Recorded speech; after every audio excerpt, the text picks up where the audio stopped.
know, when I first started Founderfuego, I reached out to you and I said, hey, I want you to be our first interview. And here we are making it happen. Yes, it took a little time. It took a little time. I had some things to do in the process, but you've been a busy lady for sure. So wanted to chat with you, for those who don't know, Miss Cassandra Schaeg, she is founder of Sip Wine and Beer, and she is an Emmy Award-winning creator of Fresh Glass Productions. Mm-hmm. So I am super excited. I know you've got some Fresh Glass merch here. We got some wine glasses. Make sure you drink out of them, please. Absolutely. We're going to be having some of this later. A fresh glass. It's too early. Yeah, it's too early. It's too early. Right now I'm having a fresh cup of cappuccino. Absolutely. Enjoy that cappuccino. So I would love to hear more about Fresh Glass. Like what inspired you, and what's the purpose of Fresh Glass? Well, Fresh Glass was born out of COVID. Mm-hmm. It was an idea that myself and a lady by the name of Teresa Hoyles, we randomly met. But the point was if we couldn't bring people to sip, and doing all the grand events that we had going on, then we could put them on television. I know it's a wild idea, but we tried it, and it worked. And now we're on backtrack. So season 1 debuted in 2022. Mm-hmm. I will say that's one of the hardest things I've ever done, because obviously I don't have any film background or television background on my resume. But what I do have is just the passion to live my life through experiences. Mm-hmm. Obviously, the passion for women and people of color who are founders, and meshing that together and realizing that there really isn't anything on television mm-hmm. that sheds a light on our stories was the catalyst. So if we did it, it was going to work, because we did it. No one else has done it, and it worked. And 2 Emmy nominations and a win for the show. Congratulations. That is huge. That is huge. Which then, springs on to season 2, which I've been working on tirelessly over the last year and a half or so. Just wrapped filming, and first episode debuts in October. Do we have a date for October? Oh, sorry, 10/10. October 10th. All right. So we're going to have to be on the lookout for that when it debuts. And I know it aired on KPBS. Is going to be airing again on. We can find those episodes online again. That's amazing. Well, it'll be on KPBS. Debuts October 10th. There's 9 episodes. 9. Okay. 9 versus 6. Yeah. Yep. So you got 9 weeks of me, and the adventures are great. These stories are phenomenal. And then in 2025, we take it to the national audience. So. That's super exciting. So you've already got your growth strategy set. I don't know about all that. I don't know if it's a strategy. I love it. It's happening. It's happening. It's happening. It's happening. So now, I think it's great for San Diego County. It's great for KPBS, because, they are the station that ultimately said yes to the show. Mm-hmm. And so they're the presenting station that gets to take this show into national syndication and see what happens. Oh my gosh, amazing. But I want to preface that with the national part. Yes, I'm still poor. Oh. I'm still a business owner, so yes, you're on television, and that's great, but I still have to get up every morning and pay the bills. And pay the right? bills. And so founders know that. I love that. I love that you said that, because that really is something that, our founders and CEOs go through, like, on a daily basis, right? Especially when they're just starting their business. And so basically you're talking about, like, Fresh Glass is essentially a new business, right? It is. After Sip Wine and Beer.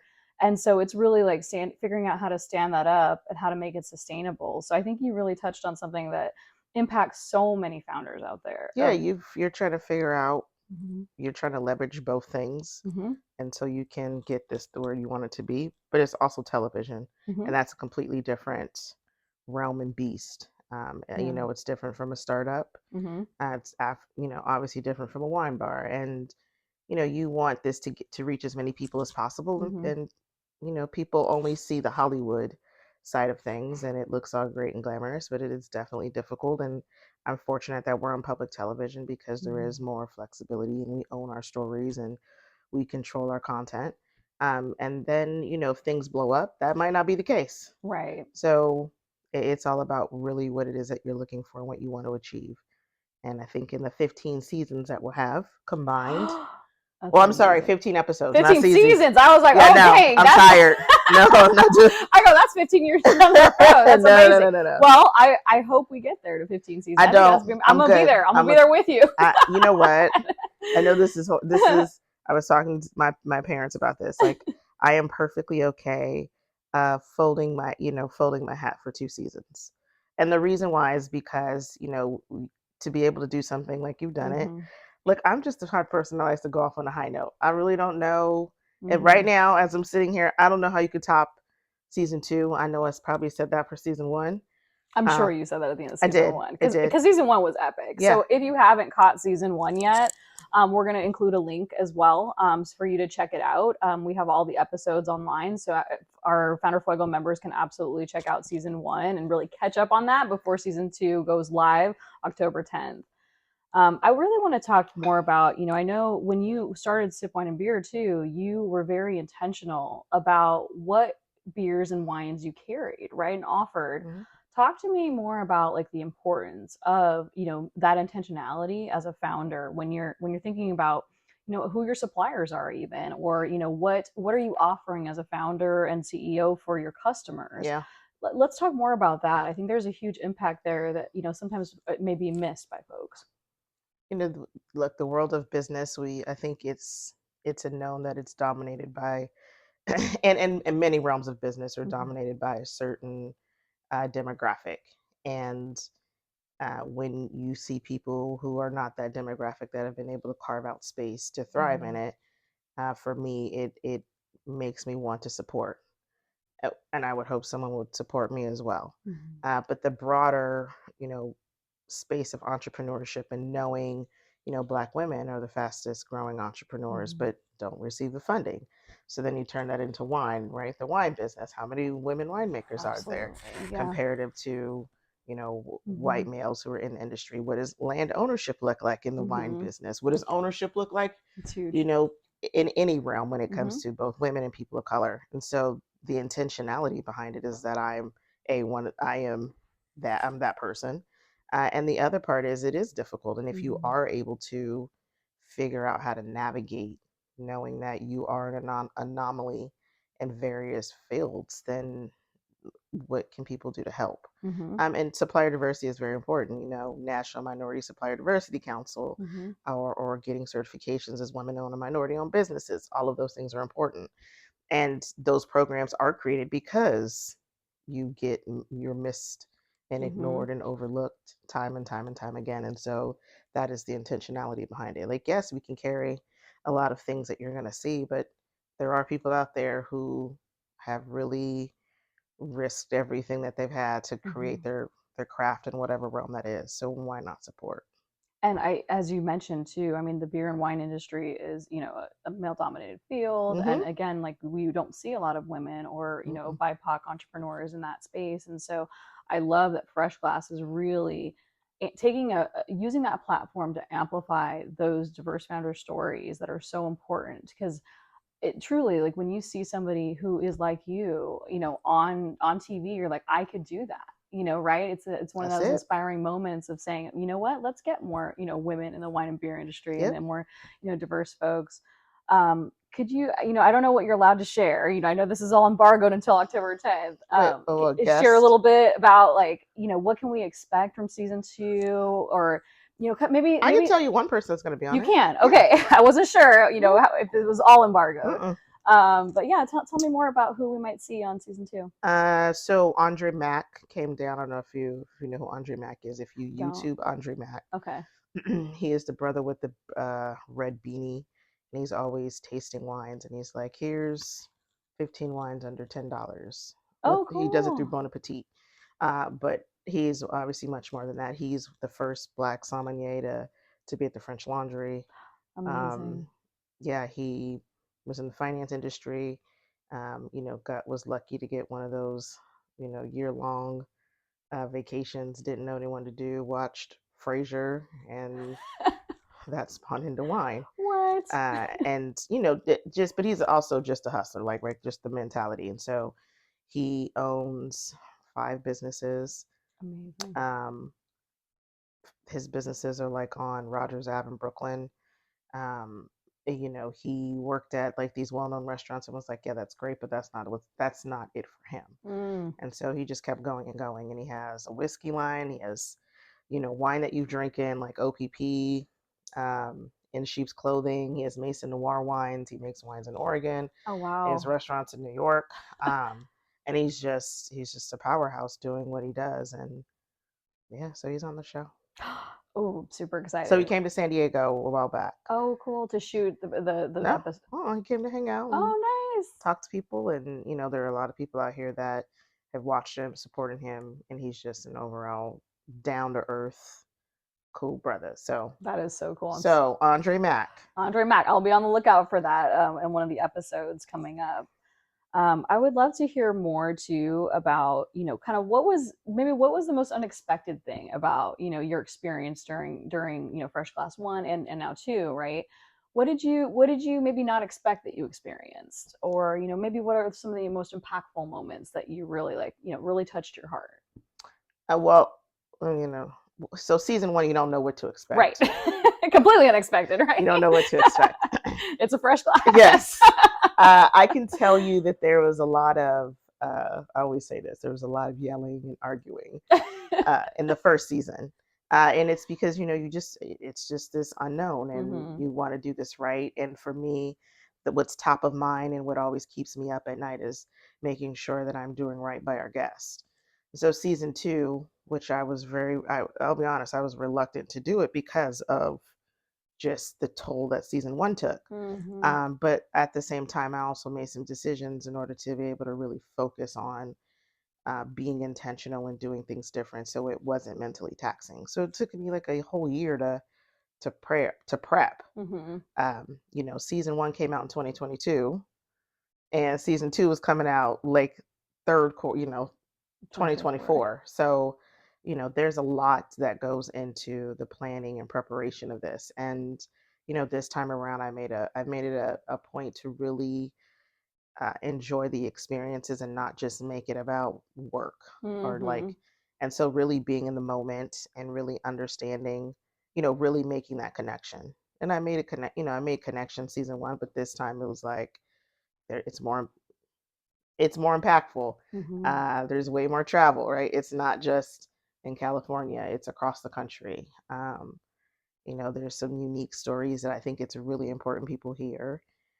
For me, it's, I think I'm okay as a host. Like, I'm pretty good. Oh, you're very charismatic. I think I'm you're good. being quite humble. I think I'm all right, You're quite humble about being a host. You're very charismatic. But really just, someone said, like, what's your superpower? And I said, my superpower is being able to make people comfortable sharing and being vulnerable, right? Like, you set the right mood. You really understand. It's not about just, so tell me what it's really, it's a conversation, and being able to relate. And even if you don't relate, being able to accept, whether you agree, disagree, whatever the journey is. And so I think that is what's really great for season 2. And I mean, I just think the guests that we have, like, it was a lot off the charts. Yeah, it was a lot of work getting these guests. It was a lot of work, but I'm happy. I'm happy with it. I just hope people laugh, cry, travel, learn, drink wine and beer. Well, and and the other part too is part of the Fresh Glass. Yes, the overarching theme is wine and beer, but I think the bigger, broader aspect is really food, beverage, and entrepreneurship. So, yes, you might drink this wine, but it's served at this restaurant, or spirits. I really got into trying, understanding whiskey and dark liquor, which was something that I never, teeter into. So I think it's about broadening your horizons in those realms and the people who have been able to make their mark in those spaces. So really, I mean, it sounds like you even branched out, because you normally would focus on kind of beer and wine, right? And then food. There was some food in season 1 too. I remember some amazing, chefs that you featured as well as part of that. But you've branched out into kind of the spirits and. Well, yeah, and this is more about people being able to see themselves in Mhm. those spaces. And we could talk about wine and beer all day, but there's people who don't drink. There are people who like to travel. You'll see a Totally. lot of very picturesque places where you're like, I need to go there. You know, I need to. So you're gonna inspire the travel bug in folks Oh, it's a too. lot. It's a lot. There's a lot going. There's a lot of layers to it, and I'm Interesting. happy with it. And it's a lot of work. I always tell my team, I'm like, you guys are looking at it from one point of view, and I'm looking at it from eight. And for me, this is more of a global vision, and that's what I'm here to do. So you mentioned you planned a little differently. Did you perhaps like weave in more self-care and try to like really orchestrate? Because it sounds like a lot more moving pieces Hmm. given how much you traveled, right? Yeah. As part of season two. What, maybe did you integrate some self-care? Because we talk about that a lot in Founderfuego, where it's just like, sometimes the pressure of being a founder is so intense Hmm. that we just, spin really fast and then maybe burn out, Yeah. or really have to like figure out how to balance that, right? The pressures of home and family with, running a business, and figuring all about, having employees for it, as well. So what are some things that you like, your key things that you do as far as, self-care, or what would you recommend for folks if, as like they have a grueling schedule like you, for example, or other things that they're trying to balance as far as different priorities? Do you have any suggestions that you would offer founders? Yeah. One thing at a time. One thing at a time, prioritize. Yeah. I Really mean, focus. We had a great article on prioritizing, by the yeah. way. One of the things with season one was I had Sip Wine and Beer open, right? So Mhm. you're trying to film a TV show while, keeping a business open because it's hard to find staff. Well, this time around, it was like, you know what, we're going to pivot what Sip Wine and Beer looks like in the meantime to be able to focus on the show because it can't do both. And that is Mhm. the thing, like knowing when you can't do both, knowing when trying to run a brick and mortar and travel across the country to film a television show is not feasible. It's not under any circumstances should anyone do that. Mhm. And had I done that, then yes, I would have had the same, burnout as season one. But it looks different now. And so it's like, what do I need to do to make sure that I can pay my bills and have Right. health insurance, Of right? course, of course. And so Super. you figure that out and you find that, and the flexibility around that has been great. And then you focus on the show. That's it. What are you doing now? Nothing. The show. I'm resting, Yeah. and then I'm preparing for the launch. It's the show. Yeah, it's the show. show. There's that whole a post production that I'm in. I'm in an editing room.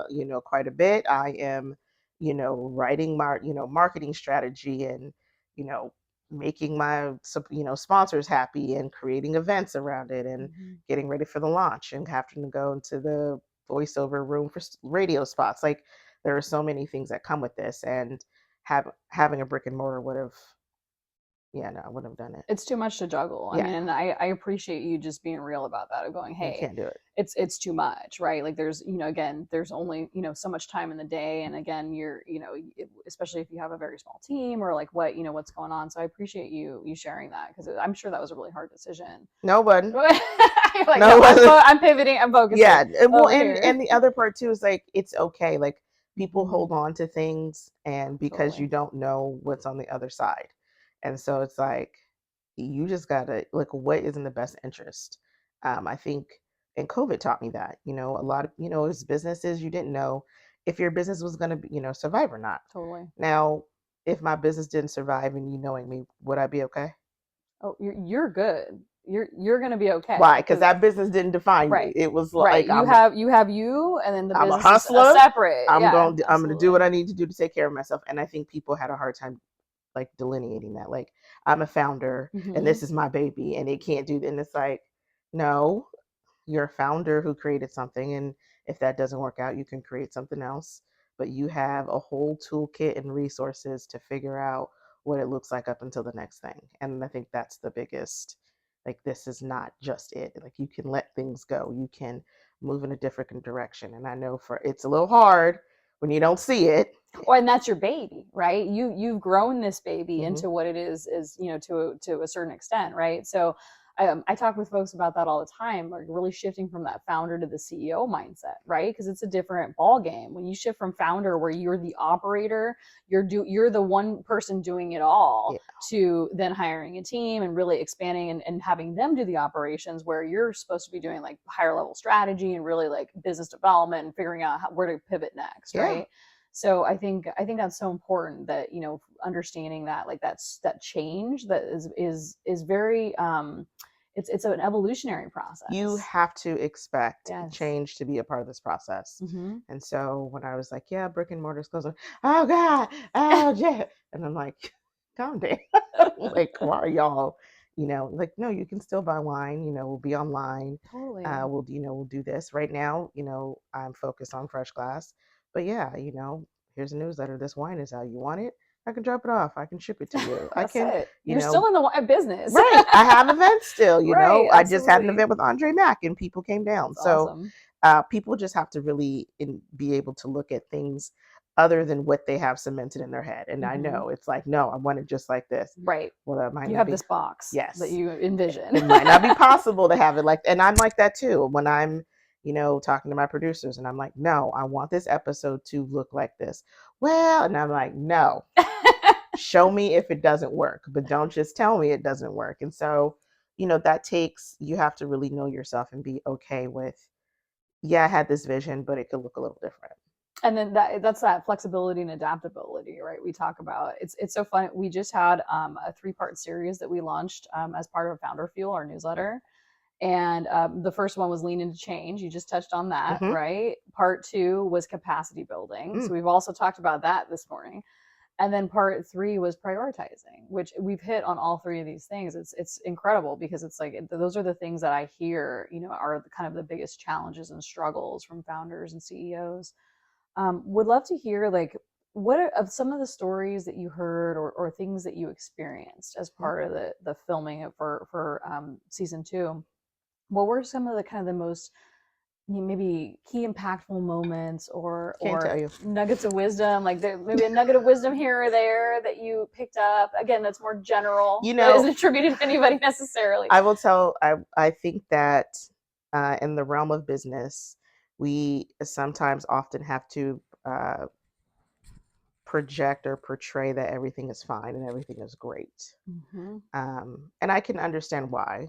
Um, Business owners know, what a business is and what it entails. And, it's good when it's good and it's not when it's not. And so Mm-hmm. people go, everything okay? And you're like, yeah, yeah, yeah, yeah. But I really think that there is a power in really being vulnerable when things aren't good. And I think the biggest lesson is it's okay for other people to hear your story, because you can probably almost guarantee someone, a Mm-hmm. founder, is going through something similar. And if they hear that or see that, then that it's like, I'm not alone in this.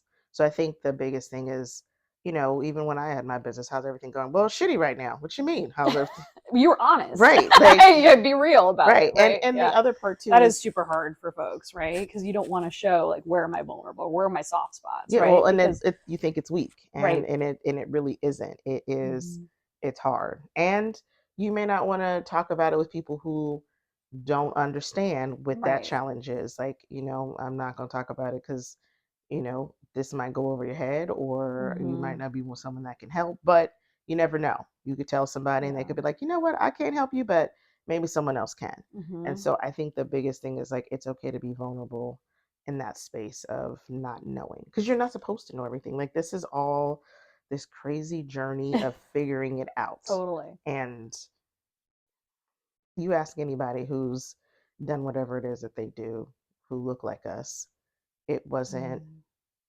my dad gave me $1 million and I came up with this idea. Easy peasy, Right. And right? here we are. No, it wasn't that And at all. here's a seed investment. Right. How, Correct. how much do you need? Here's a Yes. check. Here's a Right. blank That's check. not how it happens. Not at all. And I No. think that that's what people need to hear. And I don't think that there's enough of that transparency, uh, on any type of medium that gives people and founders the ability to be like, okay, I'm not alone.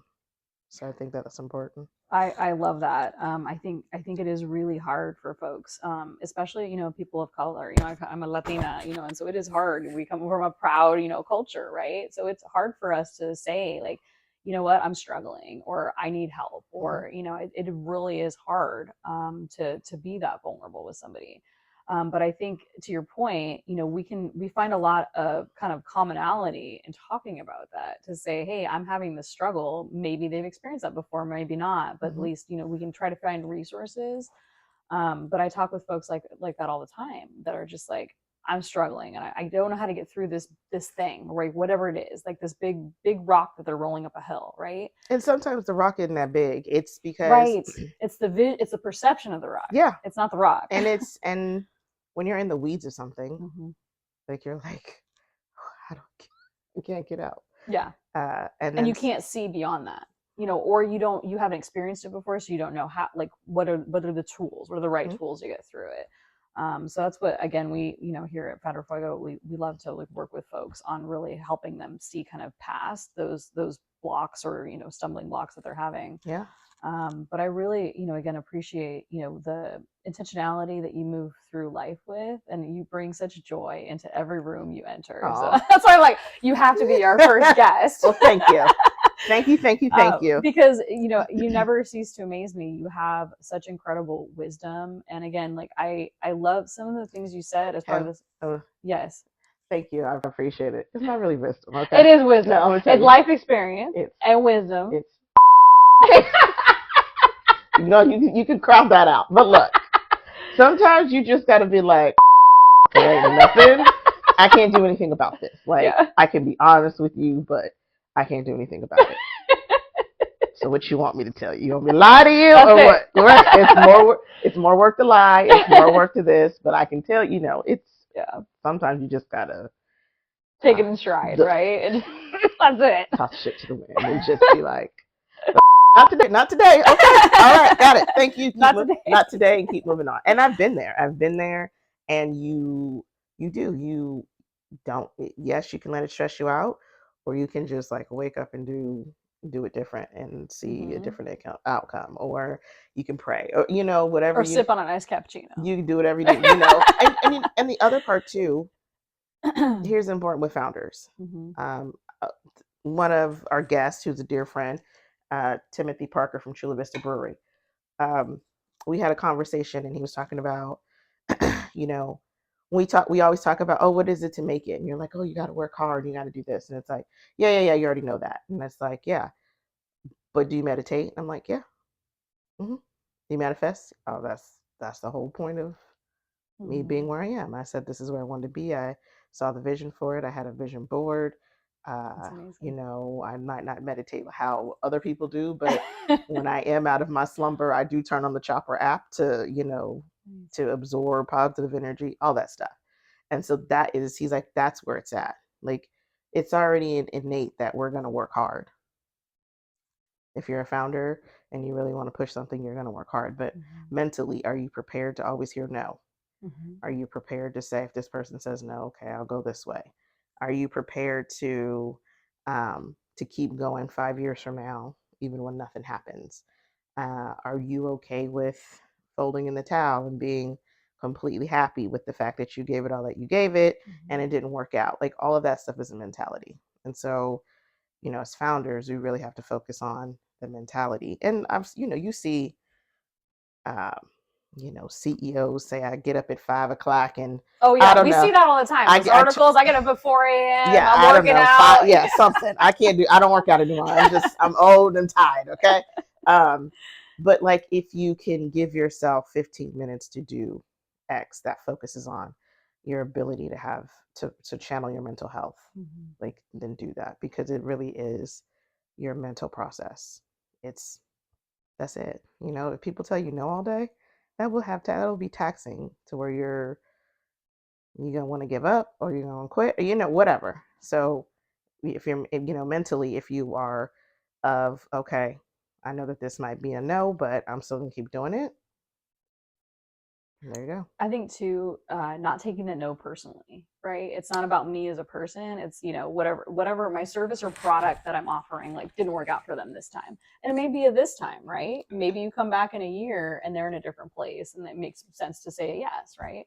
So I think we hear no a lot, especially as founders, when you're out there doing business development and sales and trying to really figure out, like, how do you build out strategic partnerships, right?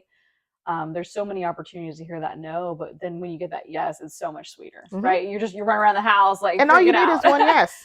Right. All you need is one yes. And that could open the door into more yeses, Yeah. right? So I love that. Tell me more about, how did you get the yes for Fresh Glass? Like, how did you pull it together as far as, like, creating this production company? Because it's not easy, right, to create a production company. No. Media company, not easy, right? And you've touched on that quite a bit. But I would love to understand, like, if let's say somebody's interested in pulling together a media company, like, how would they approach that?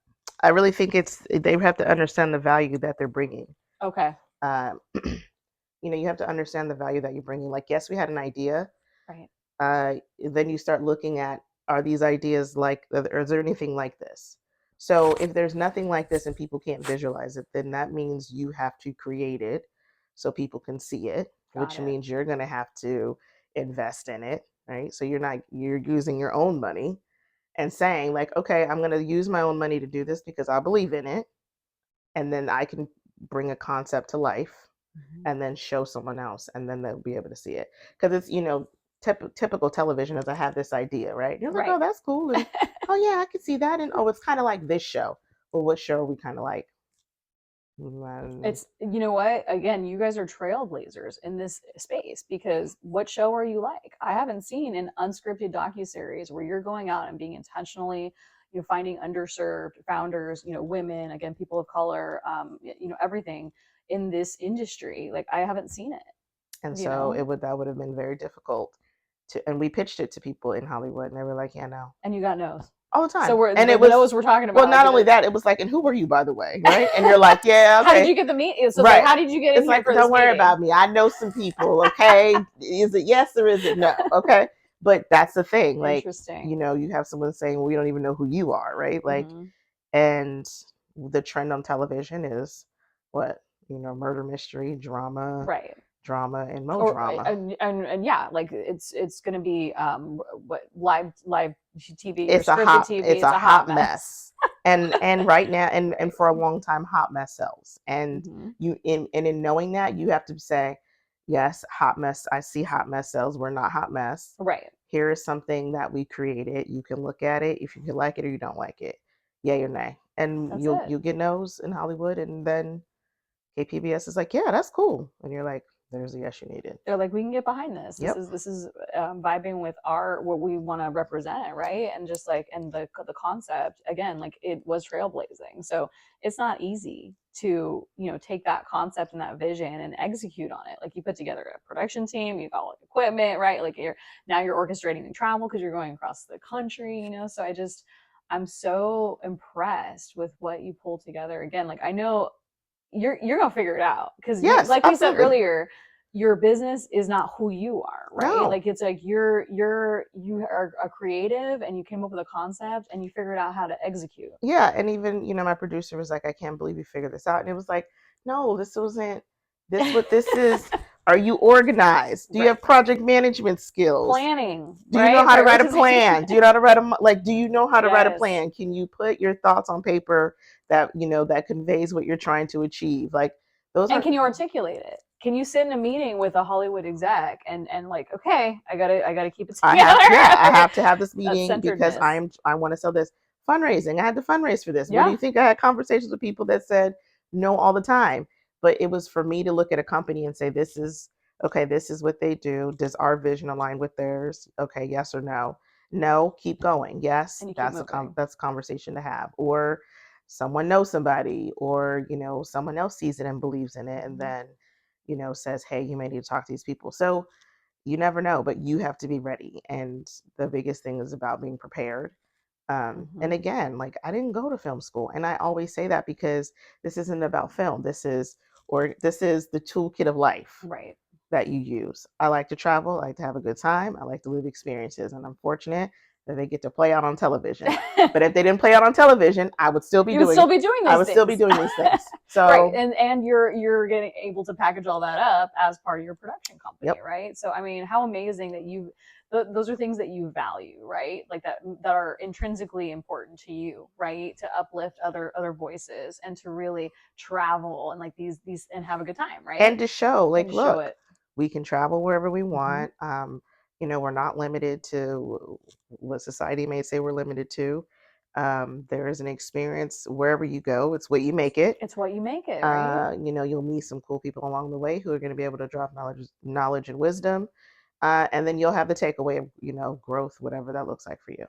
Amazing. That's what I do. So we are able to give that to other people. And that's your spirit. Like that's what you would do anyway, right? And so you're taking what, brings you joy and really inspires you, and you're packaging that up into this new business. Yeah, right? Because to say that I got here just by myself, like, this didn't happen. It didn't happen. And everyone who has helped me has always been very adamant and clear about, you need to help other people. Oh, absolutely. Paying it forward, right? And really, I mean, pay it, not pay it. It's like you just help other people. And, it's either yes or no, or I can help you or I can't, or I know somebody or I don't. Right. Or, you just figure it out. Absolutely. Well, Cassandra, thank you so much for joining us this morning. I would love to know, how can folks support Fresh Glass in your efforts? Like, can you just tell us? Like, I'm going to tell you.